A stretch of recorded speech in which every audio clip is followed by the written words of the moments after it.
And welcome everybody. Today, myself and Ciara are joining to have a conversation on aligning with the new paradigm. So thank you so much everyone for joining us. And thanks so much Ciara for suggesting this as well a number of weeks back. And I think it's just really timely that we come together and have this conversation. Absolutely, yes. And this is our third attempt at doing this because of technical problems, because of the huge volume of people attempting to do things like this at the moment, presumably.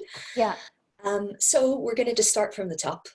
And we are speaking today because we were sensing that the more of us come together and actually share the awarenesses that we have around what's being birthed and actually make ourselves visible in that, such that others can tune into it as well, the easier it's going to be to create this powerful entrainment field that more and more and more people can tune into and tune out of the paradigm that's crumbling, and instead get a strong foothold in what's being birthed from that.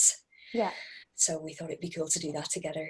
Absolutely, yeah. It's really like this midwifing process of what's coming through and not getting stuck in the old space. Yeah. Absolutely. And there were some really cool things I thought we were talking about before that we've lost now. So do you think that we should try to definitely go back over some of that? So we're just saying, like, at the moment we see like two different schools of thought. Like there's two different like places that you can be. So, well, there's obviously more than that, but these are the predominant ones that are here that we're seeing. It's like you're either really terrified of the virus and you want to wear the masks and you're just like terrified to go out and all those things, and that's really what is consuming you. And then the other side is that you're like really terrified of the government and discovering like all these different conspiracy theories, and then you're afraid of like things like mandatory vaccination and losing like civil liberties and all these different things. So they're the kind of spaces. And I feel like who we're speaking to directly on this video is the visionary people, the light workers that are here to actually facilitate this change. But along that path, you can get stuck at different junctures when you don't know there's another way. So that's why we're really wanting to share this message today and to have this deeper conversation around like, what do you do right now? Like what's possible when you're only seeing what you're seeing? Like, how do you see beyond that? That's a profound statement. Yeah. We should give the background context as well. I know we did talk about this in our other video, but Aisling and I initially connected over the fluoride campaign. In fact, I'll just clarify that and say that in truth we connected over a shared vision. But we connected within the space of both of us having the awareness of the fluoridation that was being done to the Irish people by the Irish government, and we were very much in the conspiracy sphere, in different places within it, but still within that sphere. And through our journey individually and together within this, we've come to the realization that even the levels of awakening that are dealing with understanding what the government are really up to and so on are still part of this huge matrix on the planet. And there comes a point in your spiritual journey where you actually have to go beyond that as well to really move beyond the control paradigms. There's a big difference between being aware of the control that's happening and still living within it, and actually moving beyond the control that's happening. And that's really what we're speaking to here. We kind of want to create a pathway or facilitate creating a pathway to not just be aware of the control, but to actually step outside of it. Because a lot of people right now seem to be kind of a little bit stuck in the awareness of the control and feeling like that's just it. That's what's happening. And there isn't any, that's the reality. They can't even conceive really that there could be something possible, different to that, because it's like, oh, how will things change? Do I have to speak up? Do I have to share this? Do I have to tell people to wake other people up so that they can realize, oh my God, this is actually what's under you know, underhand, or, you know, what's unfolding underneath all of the pandemic. So it's really like, yeah, I think being able to facilitate this pathway is really essential right now. Yeah, absolutely. And we were saying that there's a couple of different levels to this. And just to reiterate what we were going over in the previous video as well, that it really is absolutely perfect wherever anybody is at. In this conversation is just for those who are really feeling, what I'm in right now isn't working for me. And I can sense there's something else, but I don't know how to get to it. Yeah. And you can tell it's not working for you by if you feel scared, if you feel fearful, if you feel anxious, if you feel like your nervous system is on edge, if you feel like you're actually subject to the control paradigm, yeah, it's not working for you, whatever you're doing. There is a space beyond that whereby you actually feel like, even though you're aware of what's really going on, you're not in that reality. You're in a completely different space. Yeah. And we were saying that the pull of the collective, and that includes not just the collective of people who are really in the fear about the virus, but also the collective of people who are in fear about the conspiracies, is really, really, really strong. Massive. Yeah. And it's difficult to stay attuned or aligned, as we put it in the title of this video, with something else without connecting with others who are doing the same. Oh my gosh, it's like almost impossible. Yeah, it can be very hard, for sure. So what was that you were saying a second ago, just about creating a pathway? Can you so I think my memory on that? It's like when you're like currently in this reality of what you're perceiving to be your reality, how does one create this pathway beyond it? Like when they feel, okay, like what can I actually do? And, you know, and this is something that we've had so many conversations around, and I always come back to it every time, is like how the shadow government is there due to the lack of us actually being in our power. Exactly. And fully expressing.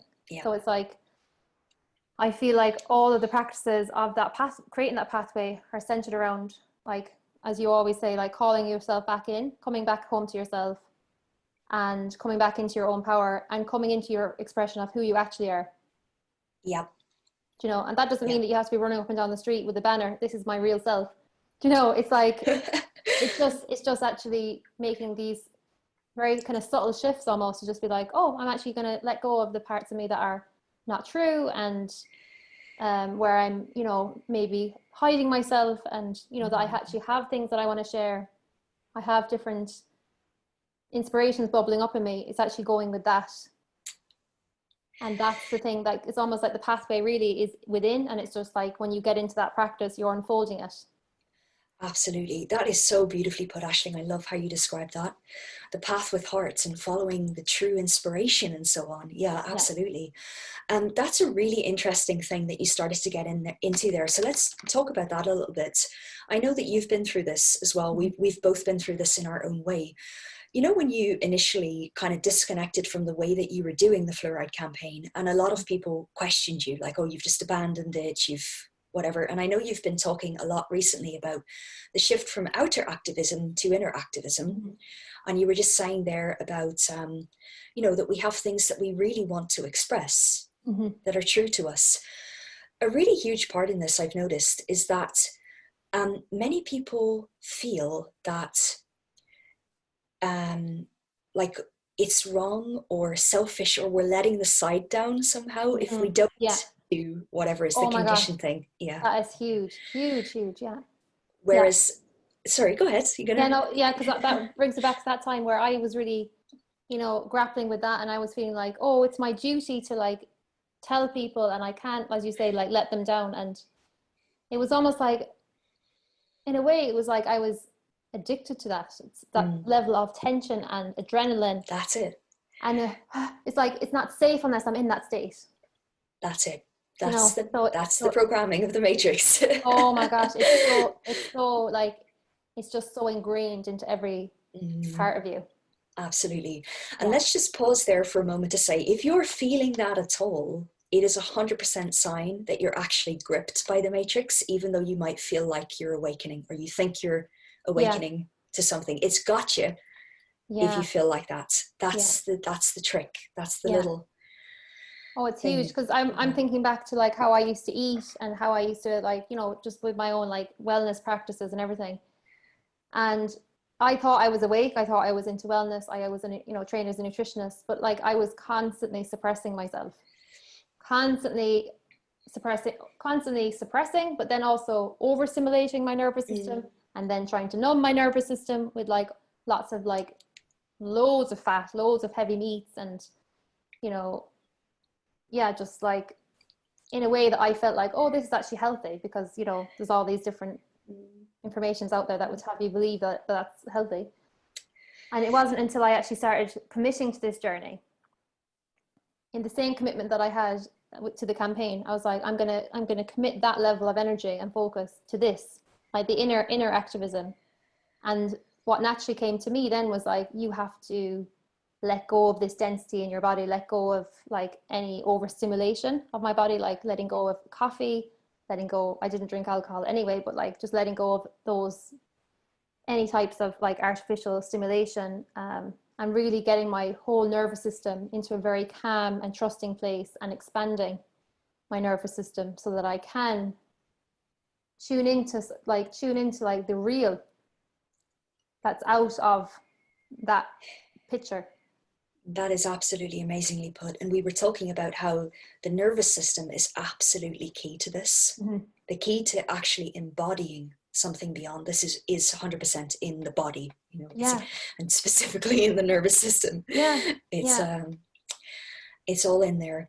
It's I just want fascinating. to, yeah, it is fascinating, isn't it? Yeah, absolutely. I love it, because because the words that keep coming to my mind at the moment, because I'm at the last stage of writing my book about moving from fear to trust, which is like so like literally this is actually for right now, more so than ever. And it's like how like the parts of your brain that get triggered in fear, the parts of your nervous system that get triggered in fear. And I think, yeah, it's just like we can't think ourselves out of this, as you said. It has to be like full embodiment on a very disciplined level, that it's like, this is not like something to dabble in. This is like something that you have to commit to, and you have to consistently practice it to unravel all of that trauma from your system. Yeah, absolutely. Absolutely. I really have a very strong feeling that many people at the moment, many awakening light workers at the moment, have a sense of this new, but are questioning, like, is it okay for me to lean into that and talk Yeah, about that when everybody else is upset, when everybody else is I panicking? know. Yeah, definitely. Um, I'm hearing that as well. And just like they're knowing that it's there, they're being called into it. Because of yeah, course they are, because we're all connected to this. exactly. But it's Yeah. like the fear and the resistance of actually letting go and surrendering into something that you have no idea what it is. Yes, yes, very much that. And as well as that, the fear of like being maybe the only one who's doing it, we're saying Yeah, it when other people aren't. That's part of why we wanted to talk today. yeah, absolutely. And maybe the fear of upsetting others or how others are going to perceive you if you're tuning into something that really seems very different to Yeah, the going paradigm. yeah, totally. What would you say? Um, What would you say to that in your own self? Like how you've kind of gone through that in your yeah. own process? Oh gosh, there's a few different layers to that. The first one is what you were mentioning a moment ago, just this consistent process of actually coming home to self Mm-hmm. and tuning into what is really true to me. Like we all know 100% the truth of our own hearts. We 100% know it.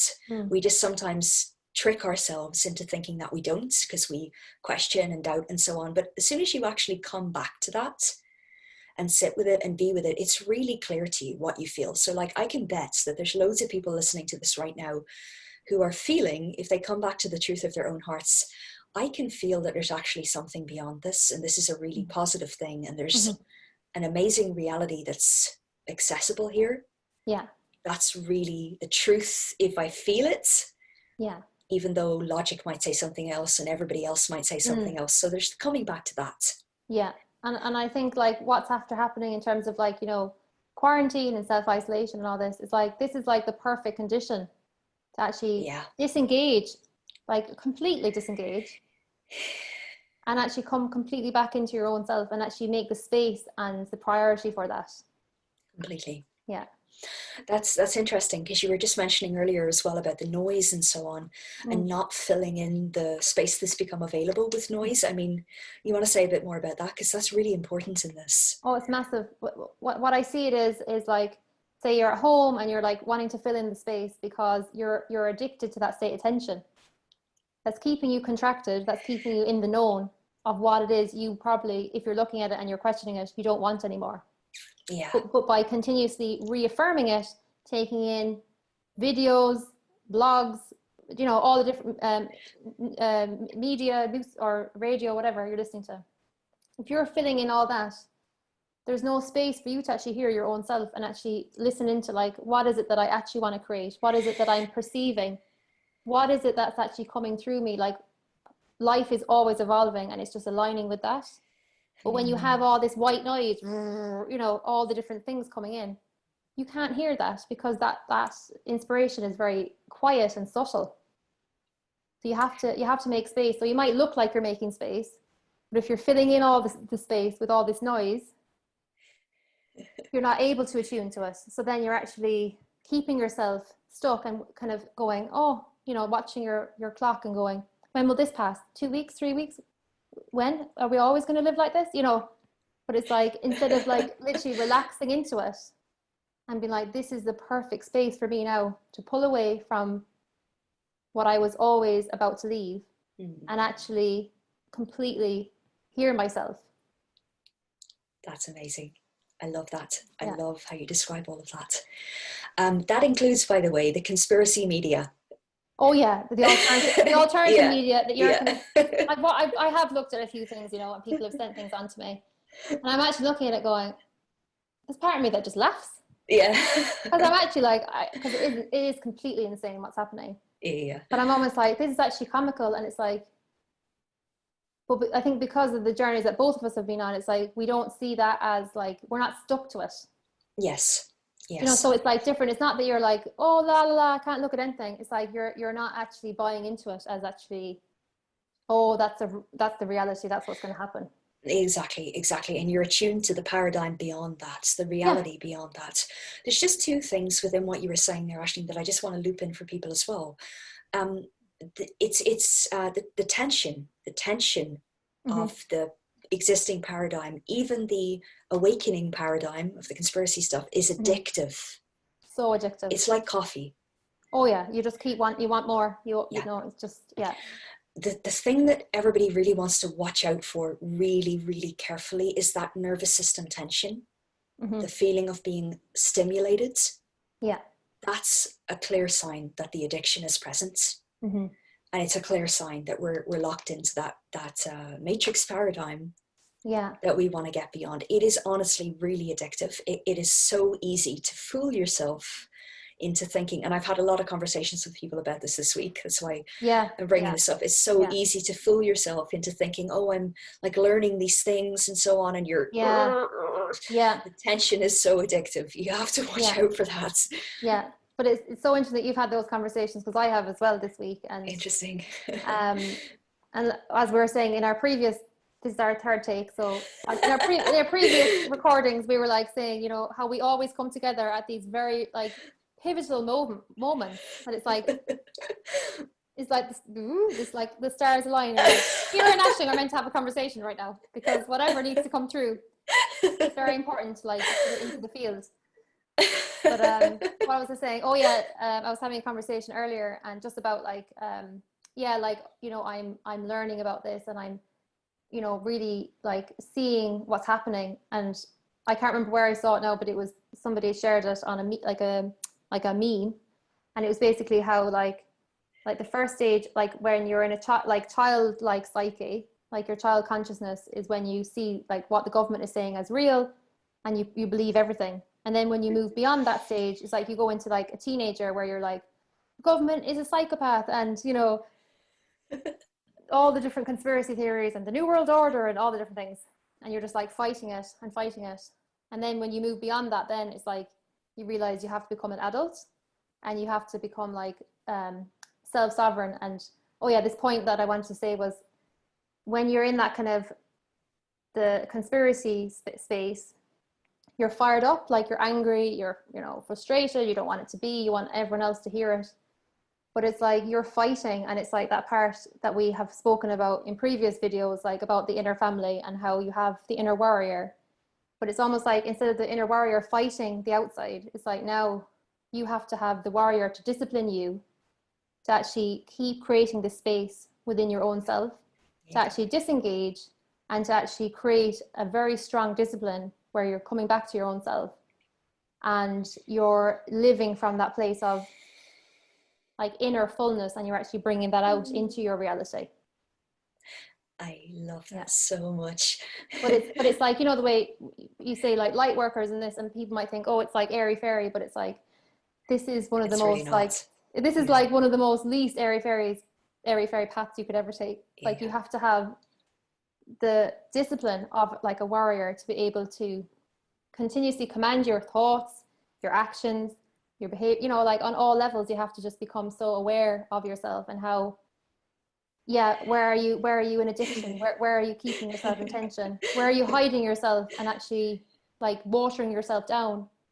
All these different things you have to become like so aware of, to be like, you know, it's like my friend Trisha calls me the Navy SEAL, and I was like, for a reason, because you have to have that level of like command and like discipline, and in a way that's like not like restrictive or boring. Like to me it's empowering. It's so empowering and so incredible that you actually can like cultivate these parts of yourself that you had no idea were even there, you know, that you can actually bring so much into your life.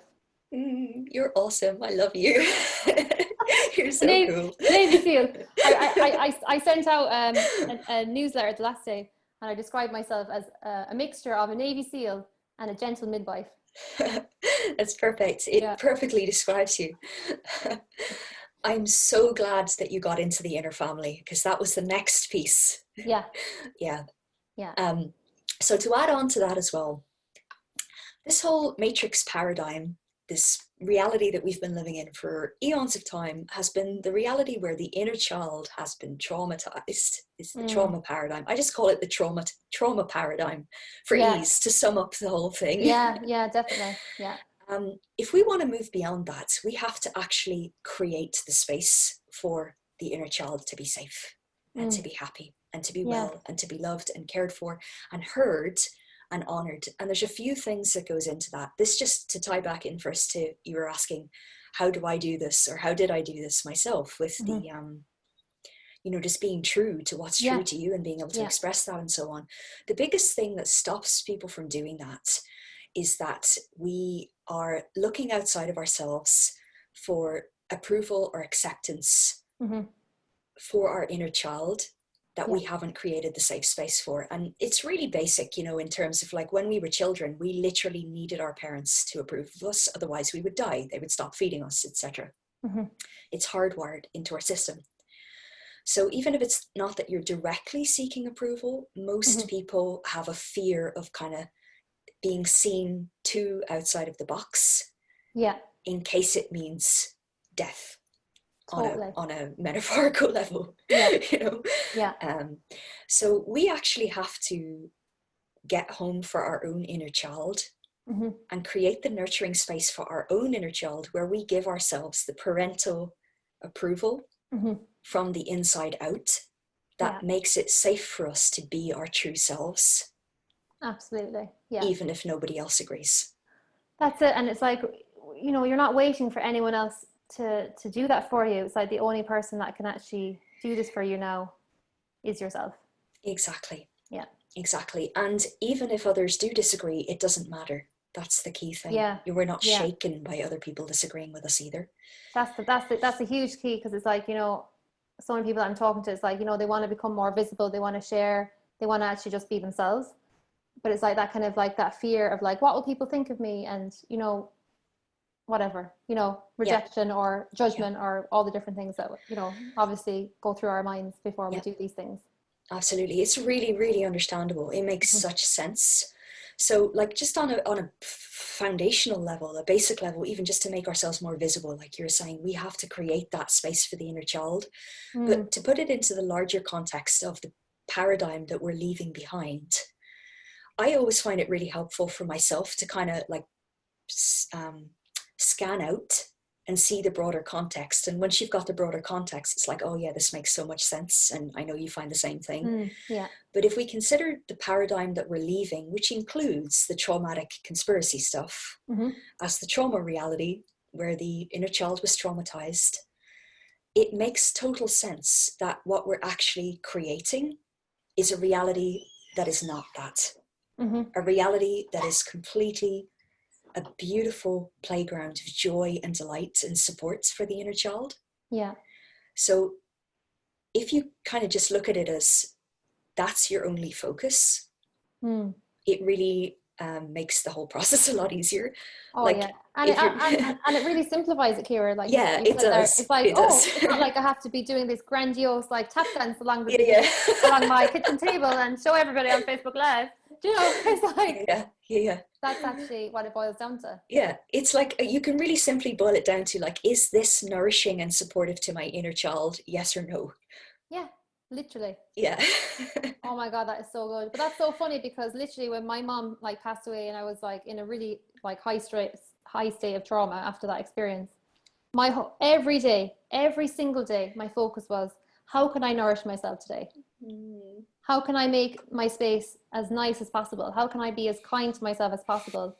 And literally, you know, if you look back even on my Instagram and all the different things, it's like all the different foods I was eating were all to just give that like nourishment and mothering and care and such high level of regard that it was like, that was my full-time job to do that. Yeah, incredible gift that Martha delivered to you.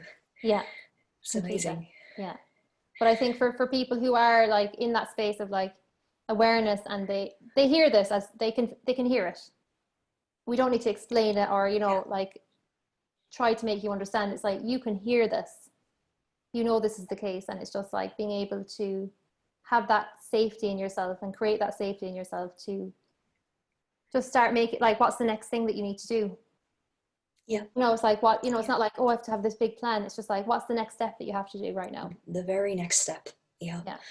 And just to go back to a thing you were saying a moment ago as well about, I can't remember the exact wording that you were saying, but you know, it was about just, a lot of people feel like the best thing for them to do is to share these things. And we, you know, it's very natural, like good intentions. I want to make sure everybody's aware, we've got to wake people up and so on. Yeah. A deeper metaphysical understanding around that is that actually the greatest way that we help is by living the most fulfilled, joyful, wonderful reality that we can ourselves. Yeah. And then we impact life by frequency. We impact life by the space that we're holding in a much more powerful way. It's way more powerful for us to create that incredible space for ourselves and hold it. Yeah. So that others can then tune into that. Yeah.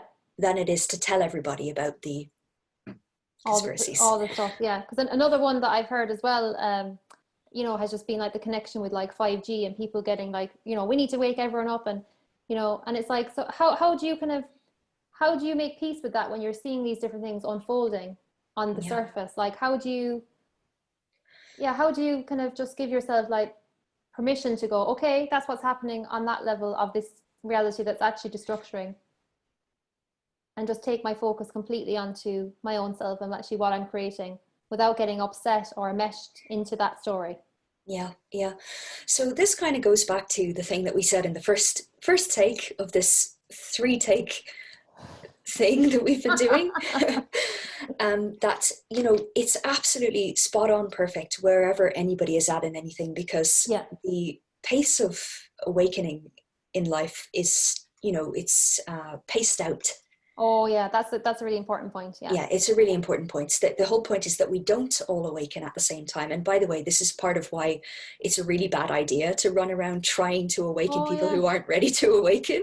That's really I'm so glad you said that. Yeah, so it's like there's a timing mechanism, because there is literally I think everything would just completely unravel if we all suddenly were like, we can see through the matrix. Yeah, exactly. Almeen, who is both of our spiritual teacher, had a beautiful metaphor about this, or aphorism, or whatever way you describe it, a few years ago. She was talking about how life unfolds in a paced way, or like awakening happens in a paced way, so that particular species don't get left behind.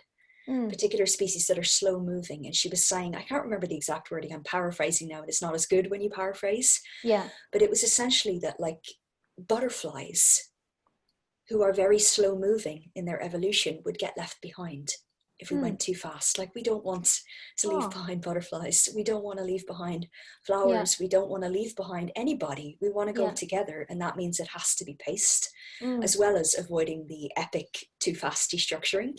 Oh, I love that. That's really reassuring, because it's like, it is an organic process. It is like a natural, almost like the way the earth moves. It's like the seasons, they all go into each other, like in the exact timing that it's meant to be. So if we can like trust in that timing, that's like, it's the evolution, isn't it? It's like what's happening, the undercurrent that's happening through all this. If you can trust in that, then you don't need to be like, you know, what's the timeline?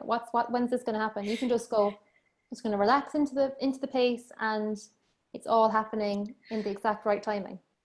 Exactly. So there's just a couple more layers to that to add in as well.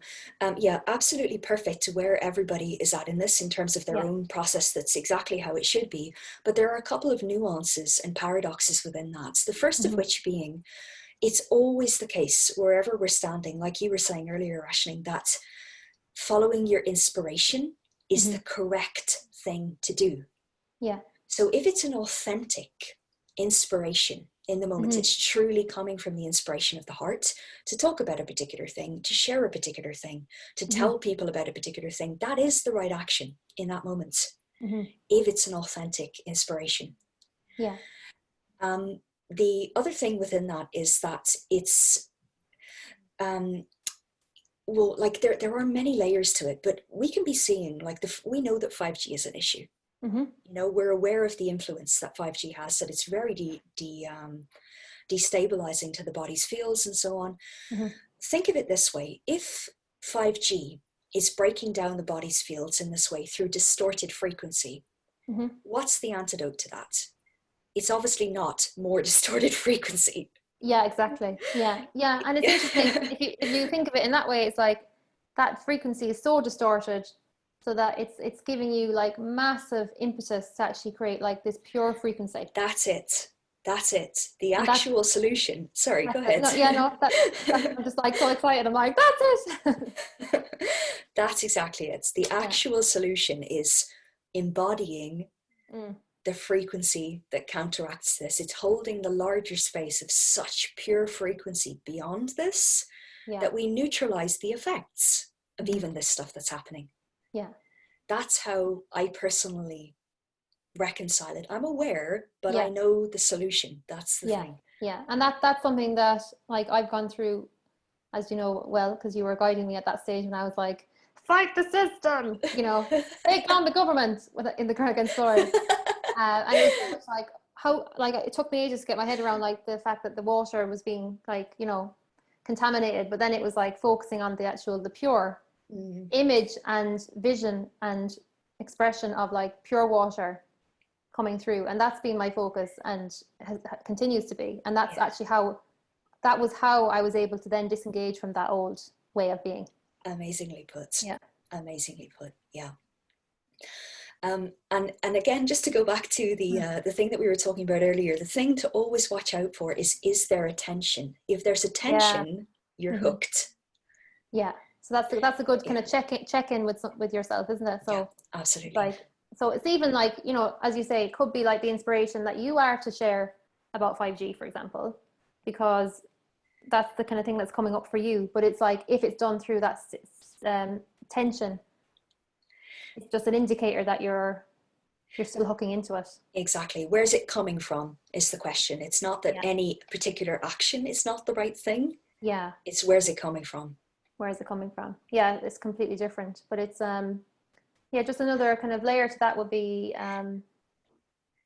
just kind of like understanding that this is a time, if you've been on this journey for a long time and you feel like, okay, I feel like ready to like come fully into my spiritual maturity and like being a conscious co-creator and all these different things that we've all been studying and practicing and, you know, on the path with, that it's like, it's just simply giving yourself permission to fully commit to who you are. Mm. I love that. Yeah. That's And brilliant. that's something that I've come to myself recently. And it's like, it's not that you're going to see the outside clap for you or get loads of applause or anything like that. You know, it's like you're doing it 100% for yourself, first and foremost. Love that. Yeah. It's brilliant. Yeah. And it's so nourishing too, isn't it? That's a gift to the inner child. Oh my gosh, it's fantastic. Yeah. Do you want to say, Aisling, what's your process of the coming home to self in a way that you're able to do that? Yeah, definitely. So again, it's just like cultivating like a nice experience for myself in my daily life, you know, like in terms of like how I start my day, like even starting with like movement and, you know, all these different things that actually make me feel delighted, or even going like my nearest beach that we walk to at the moment, by the canal, and just being out, like out in nature and just like really taking it in.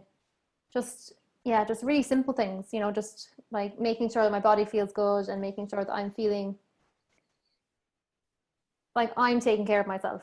Do you know that kind of way? It's just like I feel I am actually taking care of myself. I'm making the conscious effort to do things that are taking care of my well-being. And then a huge part of my process over the past 2 years has been going completely plant-based, you know, having an alkaline diet, really supporting my nervous system, building my nervous system. You know, I have such a high level of minerals and vitamins in my diet because that's like the most nourishing thing. And it's not even done from a like, this food is good, this is bad. It's just like, what's the most nicest nourishing thing I can possibly create and make. And I do that as like almost like an act of, it's almost like an act of devotion. Like I look back, even I take pictures with my different things, and I look back on where I was then, and it was just like these acts to myself. And it's just, yeah, just really being able to give really high levels of nourishment in the kindest way, not like in a way that you're wrong or you're trying to like beat yourself up about doing everything perfectly. It's more of a case of like just the most nourishing and most mothering thing that you can do for yourself. And yeah, that's what I keep doing like every day. And you know, again, for me, because I would be very like serious on this path as well with my Navy SEAL type tendencies. The huge thing for me is just like lightening up into it, you know, and just like being kind of actually like saying it's actually a game as well. You know, it's like don't get so caught up in the heaviness of it. You know, just lightening it for myself, and that's definitely a process because I will be very serious in my disposition. Yeah. That is brilliant advice. Yeah. That is a brilliant advice. I want to add in something to that I've noticed come up with my clients a lot over the last couple of weeks. Yeah. So many people, especially now, it's always the case, but especially now with this really strong collective pull in the environment, you know, if you haven't really done the significant enough prior work to anchor in yourself prior to now, this is a really likely time to be pulled out of yourself. Oh yeah. I've noticed in speaking to my clients around this recently that some people are not even quite sure like how to maintain what you're talking about because they're so much outside of themselves. Yeah. We've actually talked about this before when we've done live streams and stuff together, but like a really, really simple practice is just the act of continuously coming back to yourself to even check in with you to begin with. And from there, you can say, okay, I'm going to do this nourishing thing or that nourishing thing. I love Otherwise, that. Yeah, because I think because the tendency that we have and we're so conditioned into is like we start our day and we look outward. Yes. Yeah. And it's like the first thing we should be doing right now is starting our day, coming back into ourselves. That's it. And that doesn't need to be complicated. It doesn't need to take loads of time. It can be just like in a moment, just like literally bringing back all your awareness to your own self. That's it. And living from your own self. Absolutely. And just to share a tiny thing on that as well, I literally use this every day. It's the most basic thing ever, but I use it constantly, and especially a time I use it if I've been on a computer for a couple of hours. Essential to check back in with this, otherwise you can very easily still, you know, come out of yourself. I literally would just put my hands on my heart and pull all of my awareness back into me so I can feel my own presence inside my own body. And get with myself. and just make sure I'm all here instead of out there. Yeah, I love that. And it's really simple, but it's a lifesaver. That's so funny that you say that, because I'm just thinking back and, because my mom, before she passed, she was obviously on this spiritual journey from, I think she was probably a child, really. But she always used to say this thing to me, like whenever she shot out of herself, like whenever she came out of herself, that she was like, I just want to feel like I'm tucked back into my body. Oh, lovely. So Nice. so she'd say things like to me, like, if you feel like that, Aisling, wrap yourself in a blanket, like tuck yourself back into your body, and how lovely and like cozy it feels to actually be fully in your body. That is so amazing. Yeah. Oh my God, I love it so much. Isn't it so cute? Yeah, thank you, Martha. Yeah. That's brilliant. And she used to always say as well, on repeat for years and years, she was like simplicity is the key to success. If you can just simplify the process of what you're doing with any like task or project or whatever, and also to make part of every day a mini holiday. That's amazing. And I was like, those words like come to me now, and I'm like, yeah, like they're so true. They're like timeless, really. They don't just apply to any particular time. It's like all time. Yeah. Feels like she's sitting here with us, just giving a little nudge. Exactly, girl. Sitting at your kitchen table, funny enough, Aisling, isn't it? It is. The three of us sitting there. I was thinking that of all the times that we sat together and had tea and just had these types of explorations, and it just reminds me of just how like every part of the journey, nothing is wasted. Like you take everything with you, like the stuff that you need to, and then obviously discard the rest. But it's like, it just reminds me of just how to just value like where you are and value like the step that you're on. Yeah, it's beautiful. It's perfect. This is awesome. Thank you. Yeah. Well, thank you so much, Ciara. This has been, I think it was just so, exactly what needs to be expressed. My face hurts from smiling. I know. You. So do you have any final words before we wrap up? Yeah, we should maybe just summarize those three, I think it was three kind of main points that we had, didn't we? Yeah. There was the trauma paradigm that we're leaving behind, which can be categorized by the trauma to the inner child, and just the very, very, very simple check-in. Is anything that I'm doing, engaging in, reading, looking at, thinking, doing anything right now nourishing to my inner child? Yes or no? It needs to be a yes to create beyond the paradigm that we're leaving behind. Yeah. Really simple. Is there the nervous system tension? If yes, no matter what you think you're awakening to, you're still stuck in the control paradigm. Yeah. We want to get beyond that. We have to neutralize that nervous system tension. And if that means you realize in the moment, oh my God, I am actually hooked by this, just go and defrag, go and do some unplugging, unplug from what you're doing, do the little practice of coming home to yourself, what Aisling was suggesting about tuning into yourself, go and make some nice food, whatever, create a beautiful experience for yourself. Come back to that. And there was another point that I've totally forgotten. Do you remember? Coming back into your body. Yeah, well, I think like that commitment to your own self, like committing to like who you actually are, who you really, really are underneath all of this. Yeah. And everyone knows who they really are. Yeah. It's not that they have to like go find it on a mountaintop or anything. It's like, it's within you. It's always been there. But we've been so distracted that we haven't been able to have the space. So this is the perfect space right now for everyone. Yeah. So it's just like, just to kind of give you all permission to just relax into it. Yes. Yeah. I love that. Thank you. Yeah. Seize the moment together. Yes. Let's do this. Yeah. And let's keep this momentum going, and and just and being brave, and like when you are inspired, sharing that and putting that out there, and just moving beyond like the boundaries now. Moving beyond the boundaries. Yeah. I love that. Thank you so much. Thank you so much, Ciara. It's been amazing. Yeah, thank you. And thank you for everybody for tuning in. It's such a pleasure to just connect like this. Yeah. Yeah, and absolutely. And I'd love to hear people's like thoughts and insights that they got from what we shared today. So if anything comes up for you, please do reach out, and I'd love to hear what you think. Yay. Yeah. Me too. Yay. Bye. Bye.